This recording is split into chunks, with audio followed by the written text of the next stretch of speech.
ಪ್ರಿಯ ವೀಕ್ಷಕರೇ, ಕರ್ಮಗುರು infotainment YouTube ಚಾನೆಲ್ಗೆ ಸ್ವಾಗತ. ಬಹಳ ಖುಷಿಯಾದದ್ದೇನು ಅಂತಂದ್ರೆ, ಒಂದಷ್ಟು ಜನ ಹುಡುಗರಿಗೆ ಕೂತ್ಕೊಂಡು ವೇದಿಕೆಗೆ ಬಂದಾಗ ಜೋರು ಚಪ್ಪಾಳೆ ಕೊಡುತ್ತಾ ಇದ್ರು.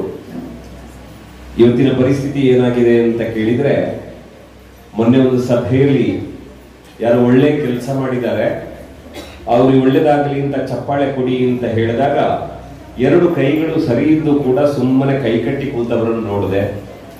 ಕೊನೆಗೊಂದು ಕಾರ್ಯಕ್ರಮದಲ್ಲಿ ಅವರು ದೇಶಕ್ಕೆ ಕೊಡುಗೆ ಕೊಟ್ಟವರು ಒಮ್ಮೆ ಎದ್ದು ನಿಂತು ಅವ್ರಿಗೆ ಒಳ್ಳೇದಾಗಲಿ ಅಂತ ಹೇಳುವಾಗ ದೇವರು ಕೊಟ್ಟ ಕೈಕಾಲು ಸರಿ ಇದ್ದು ಕೂಡ ಕೈಕಾಲು ಸರಿ ಇಲ್ಲದವರಂತೆ ಕೂತ್ಕೊಂಡವರನ್ನು ನಾನು ನೋಡಿದೆ. ಇದನ್ನು ಯಾಕೆ ಹೇಳಬೇಕು ಅಂತಂದ್ರೆ, ಇವತ್ತು ಈ ಮಕ್ಕಳು ಮಾಡ್ತಾ ಇರುವ ಕೆಲಸ ಅದು ಒಳ್ಳೆ ಕೆಲಸ ಯಾಕೆ ಅಂತ ಕೇಳಿದ್ರೆ, ನಮಗೆ ಸಿಗಲಿ ಇನ್ನೊಬ್ಬರಿಗೆ ಸಿಗಲಿ ಒಳ್ಳೆದು ಅಂತ ಕೇಳಿದಾಗ ಚಪ್ಪಾಳೆ ಕೊಟ್ಟು ಇನ್ನೊಬ್ಬರನ್ನ ಅಭಿನಂದಿಸಿದ್ರೆ ಭವಿಷ್ಯದಲ್ಲಿ ನಮಗೆ ಚಪ್ಪಾಳೆ ಕೊಡಲಿಕ್ಕೆ ಜನ ಬರ್ತಾರೆ. ನೀವು ತುಂಬಾ ಯೂಟ್ಯೂಬ್ ಅಲ್ಲಿ ನೋಡುತ್ತೀರಲ್ಲ, ಯೂಟ್ಯೂಬ್ ಅಲ್ಲಿ ನೋಡುವವರಿದ್ರೆ ಮನೆಗೆ ಹೋದ್ಮೇಲೆ KS ರಾಜಣ್ಣ ಅಂತ ಒಂದು ಟೈಪ್ ಮಾಡಿ ಅವರ ಜೀವನದ ಕಥೆ ಕೇಳಬೇಕು. ಆ ಮನುಷ್ಯನಿಗೆ ಎರಡು ಕೈ ಇಲ್ಲ, ಎರಡು ಕಾಲಿಲ್ಲ, ಅವರಿಗೆ ಪದ್ಮ ಪ್ರಶಸ್ತಿ ಬಂದಿದೆ. ಅವರನ್ನು ಮಾತನಾಡಿಸುವಾಗ ಅವರು ಹೇಳ್ತಾರೆ, ಏನೋ ಜಗತ್ತಿನಲ್ಲಿ ಒಳ್ಳೆಯ ಸಂಗತಿ ನಡೆಯುತ್ತದೆ ಅಂತ ಹೇಳುವಾಗ ಚಪ್ಪಾಳೆ ತಟ್ಟುವ ಅಂದ್ರೆ ದೇವರು ನನ್ನ ಕೈಗಳನ್ನು ಕಿತ್ತುಕೊಂಡ್ರು. ಆದ್ರೆ ನನಗೊಂದೇ ಒಂದು ಸಮಾಧಾನ ಅಂತಂದ್ರೆ, ಇನ್ನೊಬ್ಬರು ಒಳ್ಳೆ ಕೆಲಸ ಮಾಡಿದಾಗ ಚಪ್ಪಾಳೆ ತಟ್ಟುವ ಭಾಗ್ಯ ನನಗಿಲ್ಲದೆ ಹೋದರೂ ಕೂಡ ನನಗೆ ಪದ್ಮ ಪ್ರಶಸ್ತಿ ಬರುವಾಗ ಭಾರತದ 140 ಕೋಟಿ ಭಾರತೀಯರು ಚಪ್ಪಾಳೆ ಕೊಟ್ಟರಲ್ಲ, ನನ್ನ ಬದುಕು ಸಾರ್ಥಕ. ಈ ದೇಶದ ಪ್ರಧಾನಿಯಲ್ಲಿ ನನ್ನ ಅಪ್ಪನನ್ನು ಮತ್ತೆ ಅಮ್ಮನನ್ನು ನೋಡಿದೆ ಅಂತ ಅವರನ್ನು ಮಾತು ಹೇಳ್ತಾರೆ. ಮಕ್ಕಳೇ, ಬಹುಶಃ ಪುಟ್ಟ ಪುಟ್ಟ ಮಕ್ಕಳಿಂದ ತೊಡಗಿ ದೊಡ್ಡ ಮಕ್ಕಳವರೆಗೆ ಅನೇಕರಿದ್ದೀರಿ. ನನಗೆ ಮಕ್ಕಳ ಜೊತೆ ಮಾತನಾಡುವುದಕ್ಕೆ ಖುಷಿ ಅನ್ಸುತ್ತೆ. ನಾನು ಬಹುಶಃ 10ನೇ ಕ್ಲಾಸ್ನ ಮೇಲ್ಪಟ್ಟ ಮಕ್ಕಳ ಜೊತೆ ಸುಮಾರು 40,000ಕ್ಕೂ ಮಿಕ್ಕಿ ಮಕ್ಕಳ ಹತ್ರ ನಾನು ಮಾತನಾಡಿದೆ. ತಾಯಂದ್ರ ಜೊತೆ ಮಾತನಾಡಿದ್ದೇನೆ, ಪೋಷಕರ ಜೊತೆ ಮಾತಾಡಿದ್ದೇನೆ, ಶಿಕ್ಷಕರ ಜೊತೆ ಮಾತಾಡಿದ್ದೇನೆ. ಇವತ್ತು ಬಂದು ಯುವಜನತೆ ಮತ್ತು ಧಾರ್ಮಿಕತೆ ಅನ್ನೋದ್ರ ಬಗ್ಗೆ ಮಾತನಾಡಬೇಕು ಅಂತ ಹೇಳಿದಾಗ ಮೊಟ್ಟ ಮೊದಲು ಖುಷಿಯಾದ್ದು, ಇಲ್ಲಿ ಕಾರ್ಯಕ್ರಮ ಆಯೋಜನೆ ಮಾಡುವಲ್ಲಿ ವಯಸ್ಸಾದವರಿಗಿಂತ ಹುಡುಗರು ಯುವಕರು ತುಂಬಾ ಜನ ಇದ್ದಾರೆ. ಅದೊಂದು ಬಹಳ ಒಳ್ಳೆಯ ಬೆಳವಣಿಗೆ. ಯಾಕಂದ್ರೆ ನಮ್ಮಲ್ಲೆಲ್ಲ ಉಂಟು 60ರ ನಂತರ ಅಧ್ಯಾತ್ಮ ಅಂತ, ಅದು ಯಾವ ಪ್ರಯೋಜನಕ್ಕೂ ಇಲ್ಲ. ಎಲ್ಲ ಪೂರೈಸಿ ರಿಟೈರ್ಮೆಂಟ್ ಲೈಫ್ ಅಲ್ಲಿ ಮನೆಯಲ್ಲಿ ಕೂತ್ಕೊಂಡು ಭಗವದ್ಗೀತೆ ಓದಿ ಏನು ಉದ್ಧಾರ ಮಾಡ್ಲಿಕ್ಕೂ ಇಲ್ಲ. ಭಗವದ್ಗೀತೆ ಓದುವುದಾದ್ರೆ ಈ ವಯಸ್ಸಿನಲ್ಲಿ ಓದಬೇಕು. ಎತ್ತಿದ ಕಾಲವನ್ನು ಇಡಬೇಕು ಇಲ್ಲಿ ಅಂತ ಗೊತ್ತಾಗದ ವಯಸ್ಸಿನಲ್ಲಿ ನಾನು ಕುಣಿತ ಭಜನೆ ಮಾಡ್ಲಿಕ್ಕೆ ಆಗುದಿಲ್ಲ 60ರ ಮೇಲೆ. ಈಗ ನೀವು ಕುಣಿತ ಭಜನೆ ಮಾಡ್ತಾ ಹೋದ್ರೆ 60ರಲ್ಲೂ ಇವತ್ತಿನ ಹಾಗೆ ಕುಣಿಯೋದಕ್ಕೆ ಸಾಧ್ಯ ಆಗ್ತದೆ. ಬಿಟ್ರೆ 60 ಆದ್ಮೇಲೆ ಶುರು ಮಾಡುತ್ತೇನೆ ಅಂದ್ರೆ ಅದು ಆಗೋದಿಲ್ಲ. ಹಾಗಾಗಿ 60ರ ನಂತರ ಅಧ್ಯಾತ್ಮ ಅಲ್ಲ, ಈ ಎಳವೆಯ ಬದುಕು ಧರ್ಮದ ತಳಹದಿಯಲ್ಲಿ ಬಂದ್ರೆ ಬದುಕು ತುಂಬಾ ಚೆನ್ನಾಗಿರುತ್ತದೆ. ಬಹುಶಃ ಸಣ್ಣ ಮಕ್ಕಳಿಗೆ ಗೊತ್ತಾಗಿರ್ಲಿಕ್ಕಿಲ್ಲ, ಸ್ವಲ್ಪ ದೊಡ್ಡ ಮಕ್ಕಳಿಗೆ ದೊಡ್ಡವರಿಗೆಲ್ಲ ಇದು ಅರ್ಥ ಆಗ್ತದೆ. ಏನು ಅಂತ ಕೇಳಿದ್ರೆ, ನಮ್ಮಲ್ಲೆಲ್ಲ ದೇವರಿದ್ದಾರೆ ಮಗ, ದೇವರನ್ನು ನಂಬಬೇಕು ಅಂತ ಹೇಳಿದ್ರು. ಆದ್ರೆ ಇದೇ ನಿಖಿಲಲ್ಲಿ ಕೆಲವರು ಮೂರ್ಖರು ಹುಟ್ಟಿದ್ದಾರೆ. ಭಗವದ್ಗೀತೆ ಹುಚ್ಚು ಅಂತ ಹೇಳುವವರು, ಆಮೇಲೆ ಭಗವದ್ಗೀತೆ ಸುಳ್ಳು, ಮನುಸ್ಮೃತಿ ದಂಡ, ಇಂಥದ್ದೆಲ್ಲ ಹೇಳಿಕೊಳ್ಳುವಂತ ಅತಿ ಬುದ್ಧಿವಂತರು ಈ ಪ್ರಪಂಚದಲ್ಲಿ ಹುಟ್ಟುತ್ತಾರೆ. ಆದ್ರೆ ನೆನಪಿಟ್ಟುಕೊಳ್ಳಿ, ನಮಗೆ ಗೊತ್ತಿರಬೇಕು, ಯಾವತ್ತೂ ಕೂಡ ಅದು ಸುಳ್ಳಲ್ಲ, ಅದು ಸತ್ಯ. ಅದು ಹೇಗೆ ನಮ್ಮ ಬದುಕನ್ನು ಕಟ್ಟುತ್ತದೆ ಅನ್ನುವುದಕ್ಕೆ ಅನೇಕ ಕಥೆಗಳನ್ನು ನಾವು ನೋಡಬಹುದು. ಬಹುಶಃ ಇವತ್ತಿಗ ಭೈರಪ್ಪರು ಹೊರಟು ಹೋದ್ರು ನಮ್ಮ ನಡುವಿನಿಂದ.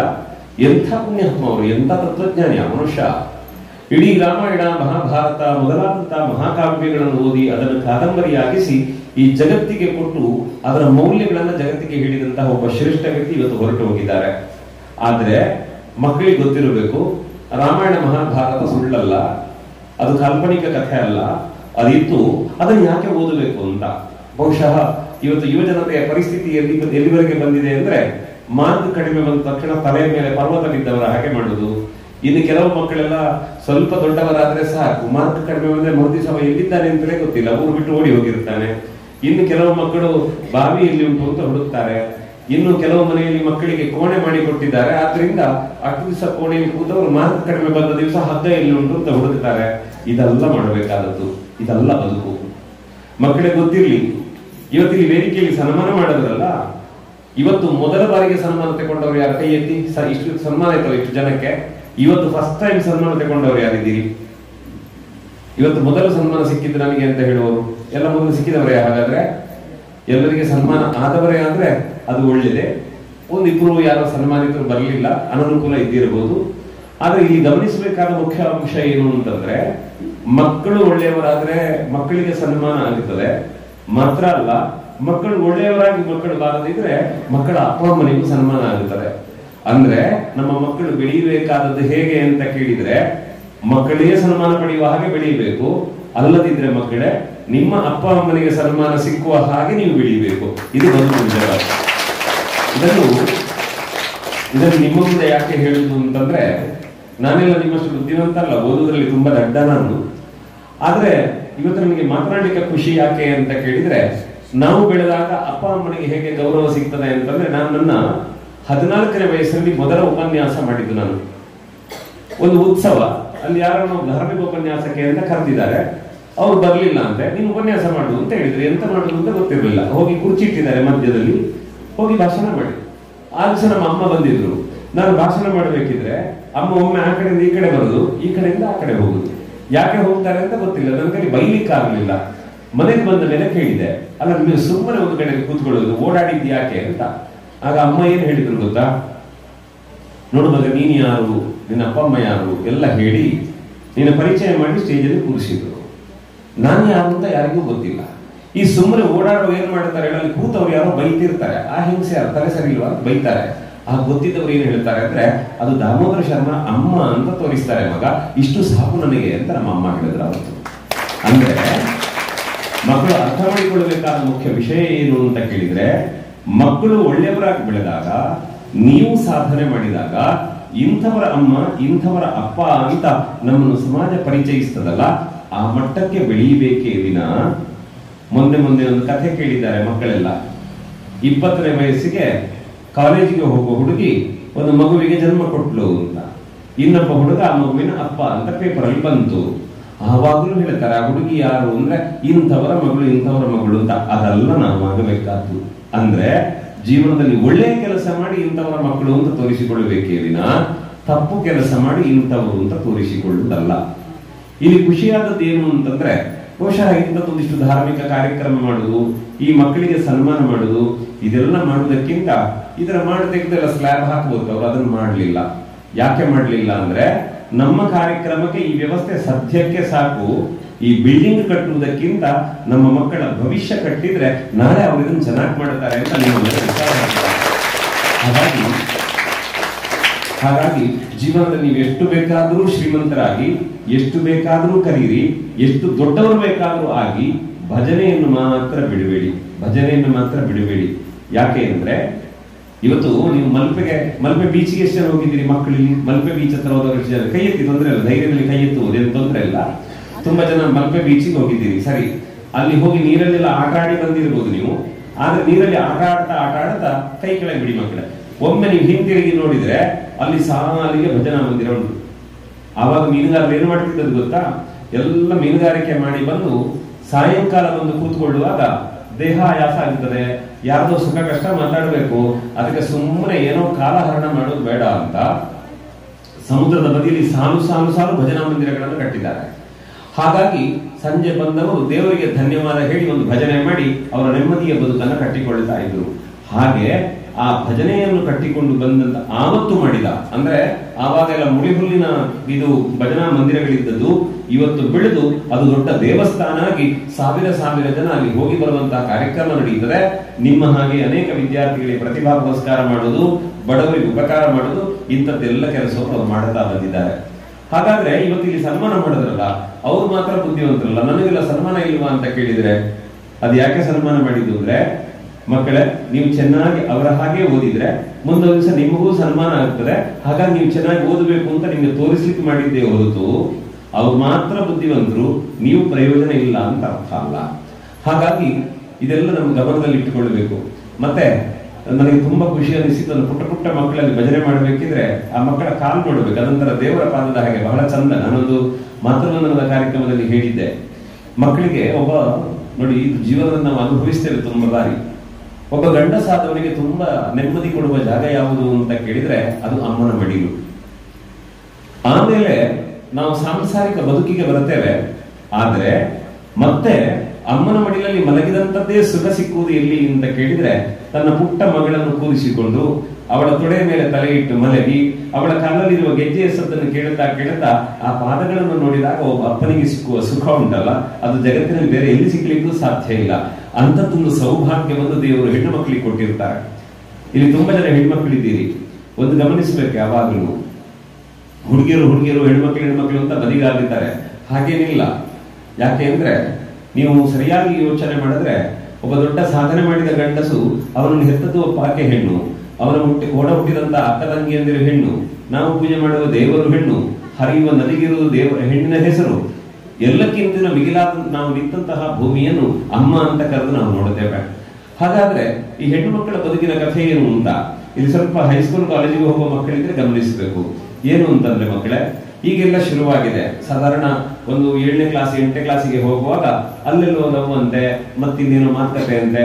ದಯವಿಟ್ಟು ಗಂಭೀರವಾಗಿ ಅರ್ಥ ಮಾಡ್ಕೊಳ್ಬೇಕೇನು ಅಂತಂದ್ರೆ, ಮೊನ್ನೆ ಒಂದು ಪತ್ರಿಕೆ ವರದಿ ಮಾಡುತ್ತದೆ, ಕರ್ನಾಟಕ ರಾಜ್ಯದಲ್ಲಿ 3 ವರ್ಷದ ಅವಧಿಯಲ್ಲಿ 80,000ಕ್ಕೂ ಮಿಕ್ಕಿದ ಬಾಲಗರ್ಭಿಣಿಯರು ಕಾಣಿಸಿಕೊಂಡಿದ್ದಾರೆ. ಅಂದ್ರೆ 8 9 ಕ್ಲಾಸಿನಿಂದ ತೊಡಗಿ 10ನೇ ಕ್ಲಾಸು PUCಗೆ ಹೋಗುವ ಮಕ್ಕಳೆಲ್ಲ ಗರ್ಭಿಣಿಯಾಗಿದ್ದಾರೆ ಅಂತ ಪತ್ರಿಕೆಯಲ್ಲಿ ಬಂದಿತ್ತು. ಇಲ್ಲಿ ಗಮನಿಸಬೇಕಾದ ಮುಖ್ಯ ಅಂಶ ಏನು ಅಂತಂದ್ರೆ, ತಾತ್ಕಾಲಿಕವಾದ ಯಾವುದೋ ಒಂದು ರೀತಿಯ ಸಂತೋಷ, ಯಾವುದೋ ಒಂದು ಕ್ಷಣಿಕವಾದ ಆಕರ್ಷಣೆಯೇ ಬದುಕಲ್ಲ, ಅದರಿಂದಾಚೆ ದೊಡ್ಡ ಬದುಕಿದೆ. ಹಾಗಿದ್ರೆ ದೇವರು ಈ ಪ್ರಪಂಚದಲ್ಲಿ ಹೆಣ್ಣು ಮಕ್ಕಳನ್ನು ಯಾಕೆ ಹುಟ್ಟಿಸಿದ್ರು ಅಂತ ಒಂದು ಕಲ್ಪನೆ ಕಥೆ ಇದೆ. ಅದೇನು ಅಂತಂದ್ರೆ, ದೇವರು ಯೋಚನೆ ಮಾಡೋದ್ರಂತೆ, ನಾನು ಇಷ್ಟು ಮಂದಿಯನ್ನೆಲ್ಲ ಸೃಷ್ಟಿ ಮಾಡಿ ಆಗಿದೆ, ಅವರ ಜೊತೆ ಇರಬೇಕಲ್ಲ, ನಾನು ಹೋಗ್ಲಿಕ್ಕೆ ಸಾಧ್ಯ ಇಲ್ಲ ಅಂತ ಅಮ್ಮ ಅನ್ನುವ ಹೆಣ್ಣನ್ನು ಈ ಜಗತ್ತಲ್ಲಿ ದೇವರು ಸೃಷ್ಟಿ ಮಾಡೋದ್ರಂತೆ.